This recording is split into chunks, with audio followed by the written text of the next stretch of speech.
Good morning everyone, welcome to অবকাশে দেবযানী। আমি দেবযানী। তো আজকে এই ছোট্ট ভিডিওটা তোমাদের সাথে শেয়ার করছি।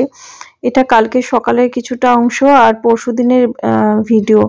তো কালকে যেহেতু ছোট বাইরে যে বেরিয়েছিলাম সেই একটা ভিডিও দিয়েছিলাম, তাই জন্য তার আগের দিনের ভিডিও আর সকালের ভিডিওটা দেওয়া হয়নি। তো সেই ভিডিওগুলো ক্লিপসগুলোই ছিল। আর আজকে সকালবেলা থেকে আমার শরীরটা খুব ঘুম থেকে ওঠার থেকেই শরীরটা খারাপ ছিল, বেলার দিকে তো সেটা প্রচন্ড পরিমাণে খারাপ ছিল। তো এখন অনেকটাই ভালো আছি, সন্ধ্যে থেকে ভালো আছি এখন। তো যাই হোক, তো একটু মাইগ্রেনের অ্যাটাক হয়েছিল, আর এটা অনেকদিন বাদেই এরকম অ্যাটাকটা হলো। এইরকম অ্যাটাক বেশ কয়েক বছর আমার হয়নি।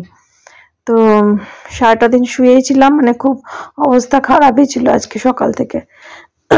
তো সন্ধ্যে থেকে বললাম শরীরটা ঠিকঠাকই রয়েছে। আর এই ভিডিওগুলো তখন ভাবলাম যে তাহলে এই ক্লিপসগুলো জড়িয়ে কালকে আবার তাহলে ভিডিও দেওয়া অফ হয়ে যাবে, তাহলে এই ছোট্ট ছোট্ট ক্লিপসগুলো ওর সাথে জুড়ে তোমাদের সাথে শেয়ার করি। তো এদিকে দেখো, এই যে কফি, প্রতিদিন নিত্যদিনের যা কাজ, কফি বানানো, চা বানানো, আমাদের হেসেলের বা আমাদের বাড়ির যা কাজ, আমাদের সবারই কাজ প্রায় একই। তো ভাবলাম যে ভিডিওটা শেয়ার করি, নাহলে না খালি মনে হবে যে খুঁত করবে, একটাও ভিডিও দিলাম না। আর লাইভে আসতে চেয়েছিলাম, কিন্তু ঠিক ভালো লাগছিল না, কথা টথা বলতে যেন ভালো লাগছে না। অতিরিক্ত মাইগ্রেনের অ্যাটাক হলে না ব্রেনের ওপরে মাথার ওপরে একটা চাপ পড়ে, তো তখন যেন কিছুই ভালো লাগে না।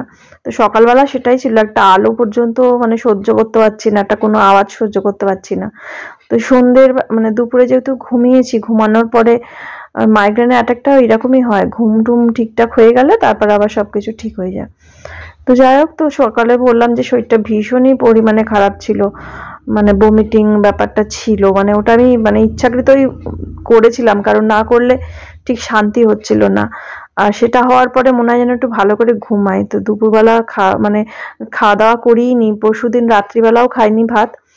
আর যেহেতু আজকে ভিডিওটা দিচ্ছি, আজকে সারাটা দিন ভাত পড়েনি, কালকে রাতে আর আজকে সারাটা দিন কোনো ভাত টাত খাইনি। তো এখনো রাতে তো খাবার হয়নি, এখন রাত্রি 10:30 বাজে, ডিনার করব।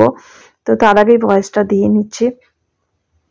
তো এমনি এখন ঠিকঠাক আছে, সারাটা দিন ইলেকট্রল খেয়েছিলাম, আর সন্ধ্যাবেলা চা বিস্কুট খেয়েছি, এখন শরীর একদমই ঠিক ফিট আছি। তো ভাবলাম একটা ছোট্ট ভিডিও তোমাদের সাথে শেয়ার করি।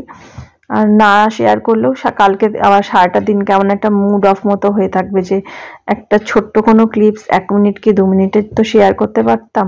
আর যেটা বললাম, ভেবেছিলাম যে লাইভে আসবো, সেটাও আর ইচ্ছা করলো না বলে লাইভে আসলাম না। তোমরা কমেন্ট করছিলে যে কেন আসছি না লাইভে, তো সেই জন্য তাই একটা দিন রেস্ট নিলাম। আগামীকাল হয়তো লাইভ করতে পারি রাতে। আর ভিডিওতে এটা তো যাচ্ছে, আর কালকে জানি না কি ভিডিও দেব না দেব।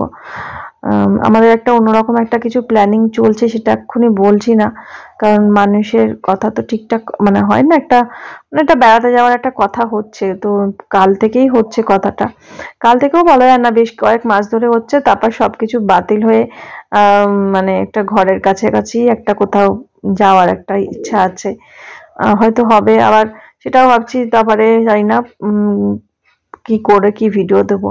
কালকে সকালটা আবার কেমন হয় বলা যায় না, তাই না?